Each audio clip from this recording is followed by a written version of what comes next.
အဲ့ဒါ crash ကိုနေလိုက်အဲ့ဆိုတော့ဝင်ပြီ crash ကိုနေတဲ့ခါကျရင်တစ်ဆုံးနေပြန်လွှင့်ရတော့ဖြည်းဖြည်းလေးနော်အဲ့တော့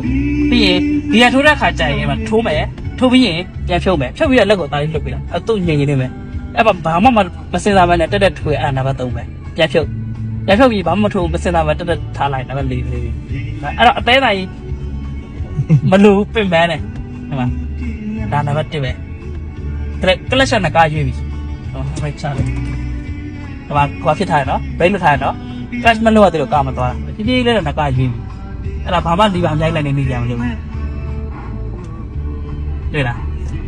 ပြီးရမှာဒီကချင်းကျင်နေဆိုရင်ဒီမှာ crash ကိုပြန်နေလိုက်နံပါတ်2ကိုချိန်လိုက်ဒါဟုတ်ပဲအများကြီးလုပ်နေတယ်မလို့ဒါနံပါတ်2နဲ့ပဲဘာမလို့ရသေးဘူးချိန်လီဗာချက်မှမနေရသေး